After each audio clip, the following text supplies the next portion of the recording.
This is the Louie T Network.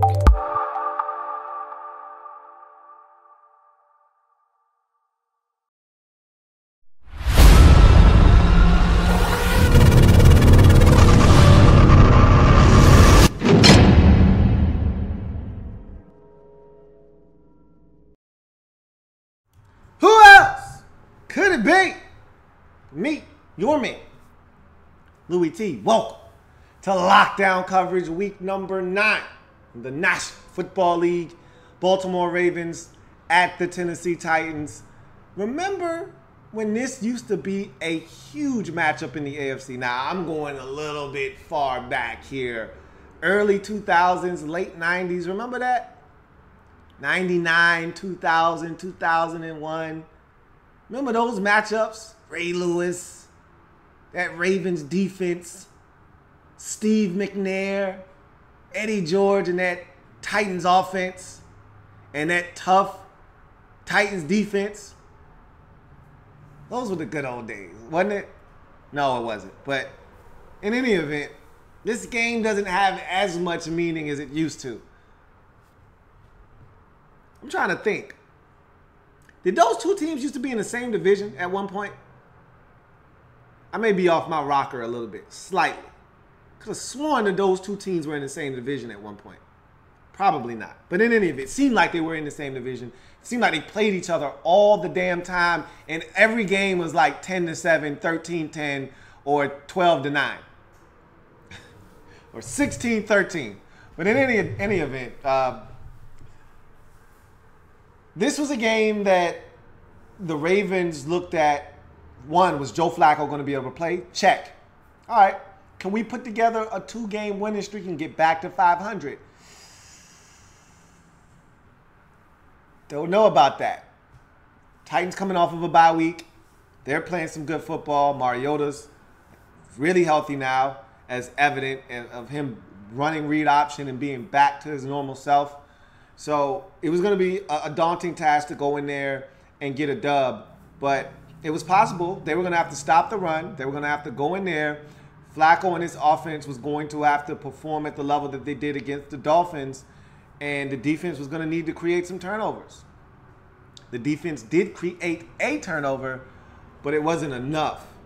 And this Titans team, I'm still trying to put my finger on this Titans team, because I thought they would be more explosive offensively. They're not always that. They can be at times. We've seen them explode like they did late in the Colts game for like 21, 22 points in the fourth quarter. Like they did against the Seahawks early in the season in the third quarter. They did the same thing to the Jags in the third quarter. We've seen explosiveness at times from this Titans football team. And then we've seen times where they're just kind of going through the motions. I'm still trying to figure them out. Because I'm a firm believer that this Titans team is going to win this division. I said it before the season started.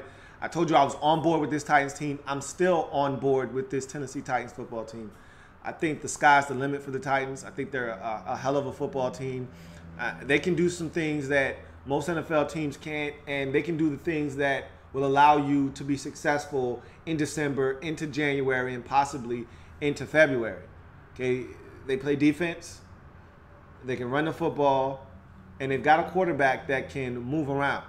And when Mariota's healthy, this is a dangerous offense. And so the defense is starting to come along now. This is the Ravens, so I'm not going to go crazy, but this is a Titans team that I believe in. I think they're good enough to win this division and make some noise once they get to the postseason. The health of Marcus Mariota is what this entire season for the Titans hinges upon. If he's healthy, this is a dangerous team. If he's not healthy and you got to rely on the backup quarterback, you're screwed. And so protecting him is paramount for the success of this season. With that being said, the defense is starting to come along. Bayard with another 2 interceptions in this game. What does he have? Like 6 turnovers, 7 total turnovers forced this year. A couple of fumble recoveries, some picks. This guy's been insane. He's playing outstanding football. And I liked him at Middle Tennessee. And now he's playing like a man possessed. And would have had another interception if Adoree Jackson didn't come over and knock it out of his damn hands. So this guy's playing outstanding football. This defense is coming together. Wesley Woodyard is everywhere. They're starting to figure some things out. I still think they need more pressure on the quarterback. But with that being said, I like the way this Titans team is trending. I just want to see more explosiveness from this offense. And maybe it's coming. I saw a couple of nice catches by your rookie, Corey Davis. One on a back shoulder catch that was gorgeous. If they can get him to start going, I think one of the most underrated receivers in the league is Rashard Matthews. We know what Delaney Walker is when he's healthy. I think Jonnu Smith is another guy that you can get the football to. This offense has weapons. When you get the ball to Taywan Taylor, whether it's your jet sweep or you're running them deep, whatever, they're weapons. I want to see this team be a little bit more dynamic offensively, but the run game is still the run game. And with Mariota healthy, that should enhance the run game, and it should open up some avenues to throw the football down the field. Vertical passing game. That's what I want to see from this Titans team. But in any event, they did what they had to do against a Ravens team that is offensively challenged. That's a nice way of putting it. They're offensively challenged. And anytime Joe Flacco throws the ball 52 times, that's never a good thing in Baltimore. Never, ever a good thing. So we'll get to this breakdown quickly, but before we do, if you haven't already done so, subscribe to the Louie T Network for more great content in 2017 and beyond. We're changing the game. I want you to help us do that by simply hitting that subscribe button and becoming a member of the Louie T Network. I've got a number of social media platforms that I want you to be a part of. There's Twitter, there's Instagram, there's Facebook, there's YouTube. All the links to those different social media platforms down in the description below. Also in the description below is how you can donate to the channel via Patreon or PayPal. Both of those links you see before you are in the description. I just put out a video the other day. The link to that video is in the description on how you can get exclusive content from the Louie T Network via Patreon. So check that out. The link for that and the way to donate to the channel down in the description below. So if you can donate, please do. Down in the description are the links to help you do that. Let's jump into this breakdown quickly. Titans get the win 23-20 over the Baltimore Ravens. Titans are now 5-3 on the season, remain tied atop the AFC South Division with the Jacksonville Jaguars at 5-3. They were able to get the win 23-20 because they were able to control the pace of this game. They did a great job stopping the Ravens on a 4th down. I actually didn't think they stopped them either time. They stopped them the first time a challenge was necessary to overturn the ruling and give the Ravens back the football. It was the right call. Then I thought that Harbaugh challenged the second time. I never saw a shin, a knee, or anything hit the ground out of Buck Allen's on that 4th quarter, first play of the 4th quarter, 4th and inches. And first of all, I didn't like to call Joe Flacco. I understand he's coming off of a concussion and all of that. He's 6'6". How about you just quarterback sneak with Joe Flacco? How about you don't turn around and hand the football off to Buck Allen? I don't care if it's a fullback dive type of handoff. How about you just quarterback sneak? You needed 6 inches. You literally needed 3 inches on that play. How about you just quarterback sneak the football? I'm never a fan when you don't need a full yard. I'm never a fan of turning around and handing the football off. It just takes too long and things can happen. You turned Wesley Woodyard completely free up the middle, and that allowed him to make the play. Now, again, I think Buck Allen was up. When did the whistle blow? That's what I can't determine. Did the referees come in, blow the whistle there? Because his second effort gave him the first down. That being said, I thought the Titans defensively did a great job of holding down the Ravens, forcing them to kick field goals. Yeah, they moved the football down the field. Yeah, they were able to extend some drives. But when they needed to get in the end zone, they had to settle for field goals. When they needed to convert on 4th down, they were stopped. And so the Titans defensively They got it done in this game. They forced a couple of turnovers of Joe Flacco. Could have been more. Should have been more. Okay? But they forced some turnovers, shortened the field for their offense, made plays defensively. It was good enough to get the job done. And like I said, we're seeing more of Jayon Brown, and I like him a lot, and I think he needs to play more, and he is playing more. Wesley Woodyard is a beast on this defense. He continues to play at a very high level. That motor always seems to be running hot. Bayard is playing out of his brains right now, making plays on the football, forcing fumbles, recovering fumbles, you name it. He's doing it for that secondary. I think Adoree Jackson is gaining confidence at the cornerback position. And I even like the wrinkle that you put in offensively for him to get a touch. He looked explosive on that run. And eventually, I still think he's going to pop one on special teams before this season is all said and done without a penalty. So I think this defense is coming along. Logan Ryan is starting to fit into this defense. You did give up a touchdown. That was unnecessary. Down towards the end of the game on a rollout, a simple bootleg, and you allowed Buck Allen to leak out into the flats. Just a little bit of miscommunication there on that particular play. But in any event, I thought this was a game that defensively you did what you were supposed to do against an offensively challenged team in Baltimore, and you got help get the win for this Titans football team. Offensively, I thought that this game was well in hand at what was the score at the time? I think it was 23-13. You were up, and you had this game well in hand, and Marcus Mariota throws a pick. That you can't throw that pick to Eric Weddle at that point of the game. If anything, you punt, you let your defense continue to play the type of football they've been playing all game that will allow you to put this game away and secure the victory. You don't turn it over there and allow this game to be a lot closer than it had to be. I believe the score either at the time was 23-10 or 23 to, and I want to say it was 23-13. I don't think the Ravens ever had 10 in this game, because if I'm not mistaken, they had 6 at one point. So that interception made this game a lot closer than it needed to be to Weddle, to give the football back to the Ravens, to allow them to go down and get the points to make this game close again. But in any event, I thought the offense was solid. It's good to see Mariota running around again. Looks a lot healthier coming off the bye than he did going into the bye week, obviously for obvious reasons. But just seeing him be able to run read option and have that be a part of the offensive play calling again, it's a good thing for this football team. I like the fact that Corey Davis is making some plays now. I want to see that young fella get implemented into the offensive play calling even more so. Get your playmakers the football, get them touches. This is an offense that I think should be a little bit more dynamic than it is right now. Love Rashard Matthews. Want to see him continue to touch the football. Love Delaney Walker. Want to see him continue to touch the football. There's enough for everybody to get touches. There's enough to go around for everybody. And I think you still need to feature the run game. That's who this team is. That's the identity of this football team. Run the football, go play action fake, and I think that's where the vertical shots need to come in. That's where the big play opportunities need to present themselves. After you run the football effectively, and I don't care if it's Derrick Henry, I don't care if it's DeMarco Murray, I don't care if it's Marcus Mariota. Collectively as a group, this team needs to be able to run the football and hurt teams on the ground, which will then set up shots down the field. And I think they're trying, and I don't know, DeMarco Murray may be still nursing some injuries, tight hamstring, whatever, but they're giving the football to Derrick Henry more, which is why I gave a little credence to the rumors that Murray was on the trading block right before the trade deadline, because I think they want to get Derrick Henry more touches. You saw that in this game. He ended up, if I'm not mistaken, with more carries than Murray did in this game, and that doesn't happen very often unless something is wrong with Murray.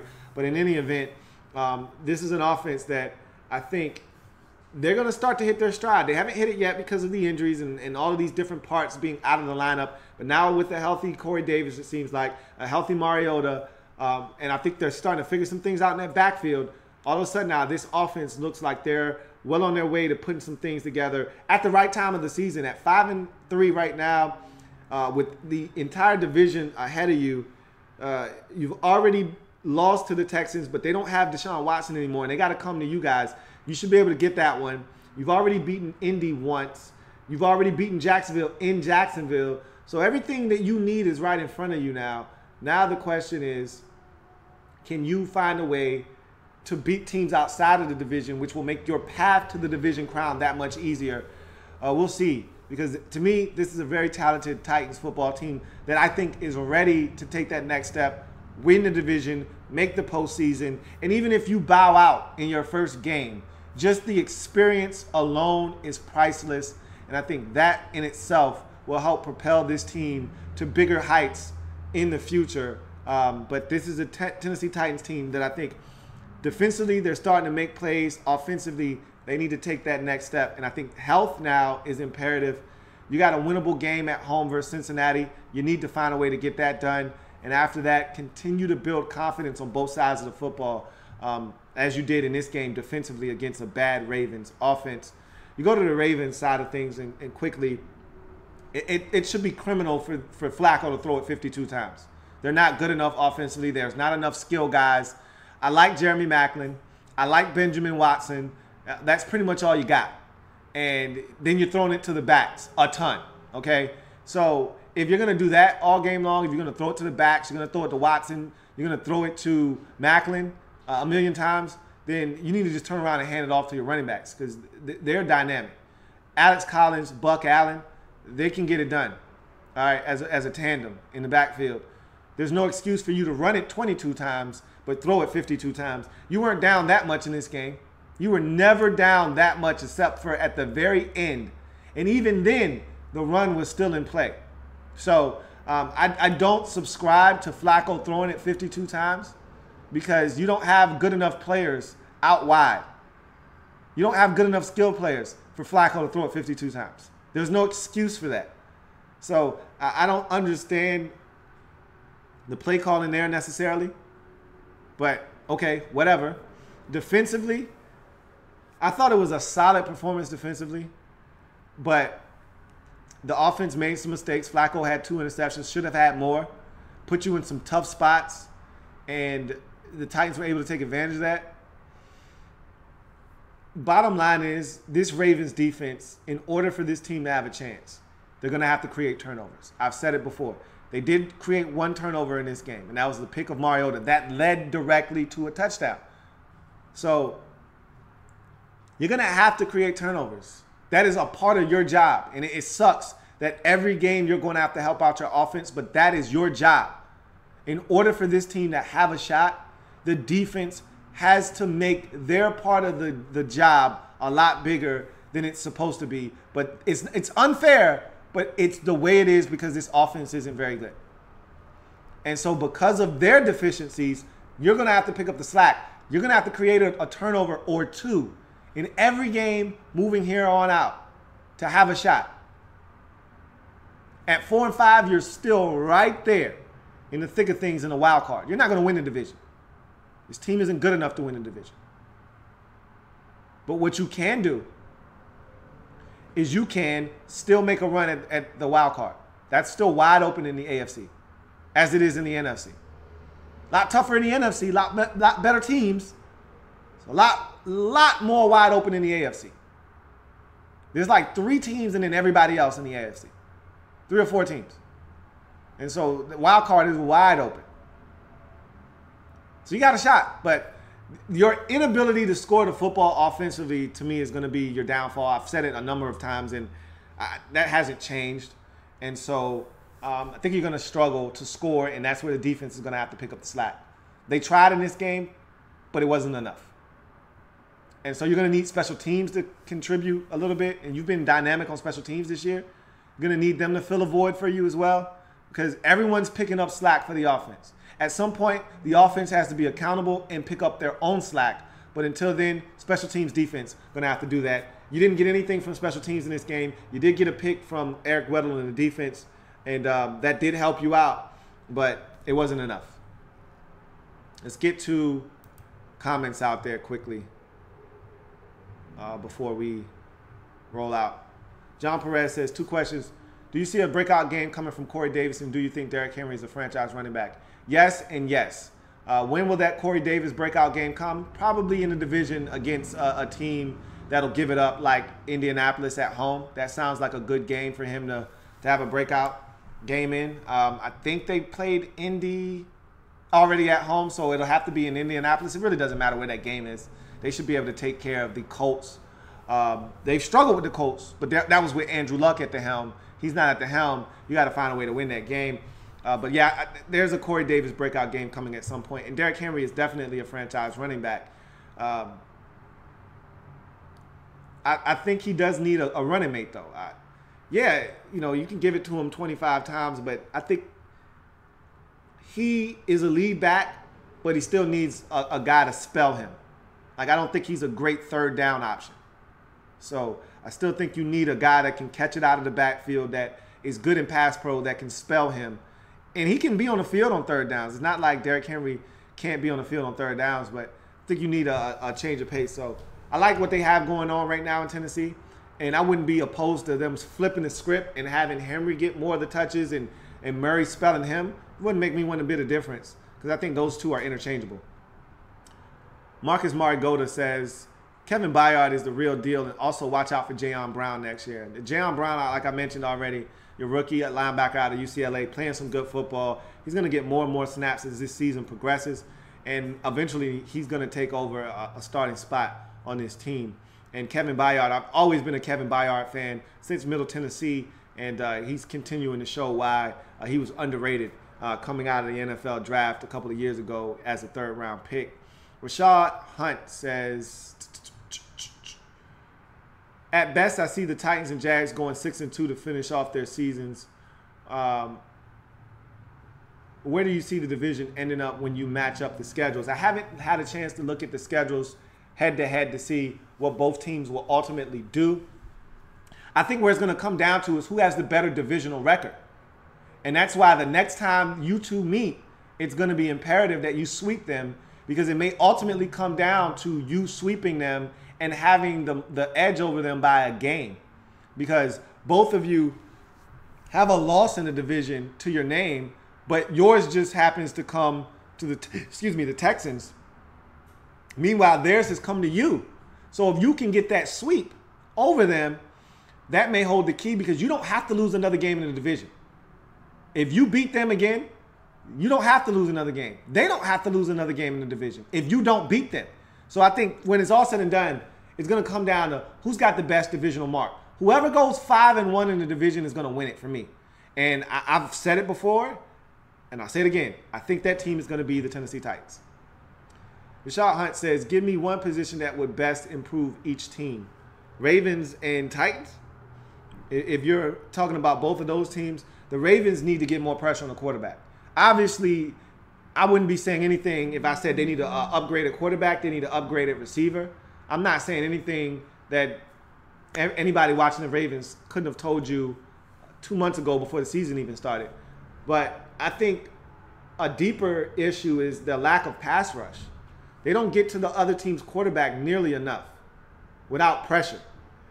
How about just a simple 4 or 5 man rush and getting to the quarterback that way? Somebody winning a one-on-one matchup outside of Terrell Suggs. And at some point, that's not going to happen anymore either, because he's like 800 years old. So they need a legitimate pass rusher out there. They're lacking that. And for the Titans, I would love to see the Titans, same thing, pass rush. I don't think they have an elite pass rusher on their football team. I know all about Brian Orakpo, okay?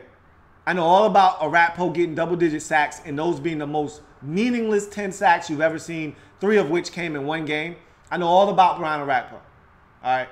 I've always said that Morgan was no more than a 6.5, 7.5 sack guy.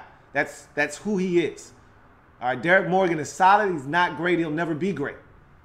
You don't have one definitive, flat-out baller as a pass rusher. You need one of those guys. You get one of those guys, this defense will be a tough defense to deal with, because you got stuff on the interior of this defensive line. You have stuff at the linebacker position. You got stuff in the secondary. You're missing that one edge rusher for me. Andrew Kim says, wouldn't be surprised if Marty is gone during the bye. Not sure why Collins didn't get those 4th downs. I'm hoping some change this week or something. I didn't have a problem with the first give to to Buck Allen. I don't want to see that again after you did it the first time, though. Don't you think they're going to be prepared for that after they saw the dive the first time? You think they're not looking for it the second time? You line up in a really tight formation. Running backs literally, he cut down and split. He's literally 3 yards behind Flacco instead of the normal 5 to 7. Don't you think they know dive is coming again? Flacco should have been quarterback sneaking that, to me. But we'll see if change is coming or not. Rashad Hunt says, your thoughts on Kevin Byard, 5 picks in the last 2 games. I pretty much talked about Byard and how I think he's a beast. And he's just one of those guys that's around the football. He's got a nose for the football. That's why I loved him out of Middle Tennessee State, because he always was around the football. Every time you saw Kevin Byard, he was around the ball. Whether it was a fumble, an interception, something. He's around the football. Good things happen to players that are around the football, and Kevin Byard is one of those guys. Andrew Kim says, it's the same story every week. When the Ravens lose, something has to give depending on if they can get a wild card spot. It is what it is. It's just, I agree with you. Every week it's the same thing. When they lose, it's the defense playing their hearts out. It's the offense not doing enough. This week, I felt like there was a super imbalance between pass and run, which made little to no sense to me. Andrew Kim says, I actually really like Marlon Humphrey so far. And the cornerback rotation hasn't had a turnover, but has had a few pass breakups. Maurice Kennedy also playing in the slot. I like Marlon Humphrey too. The biggest knock on him coming out of Alabama was the deep ball. He didn't locate the deep ball well. You could beat him on a deep ball, but his coverage, he's physical, he's aggressive, he's nasty, he'll tackle. There's a lot. To me, he fits the personality of a Baltimore Ravens cornerback. So he fits in really nice. Lucas Content says, am I too biased because I didn't think Flacco played bad against the Titans? He wasn't horrendous, but he shouldn't be throwing it 52 times. I didn't think he was terrible in this game, but he did throw 2 picks. Should have thrown a 3rd in the end zone, which is a no-no. Luckily enough for Flacco, Adoree Jackson decided that Kevin Byard shouldn't have a 3-pick game. And he took the football away from him and knocked it away. But other than that, I thought he was solid in the quick game. I thought he did some okay things. He wasn't terrible in this game. He wasn't as bad as we've seen him this season, but 52 attempts is way too many for Joe Flacco. When you only ran it 22 times in this game, it doesn't make sense to me.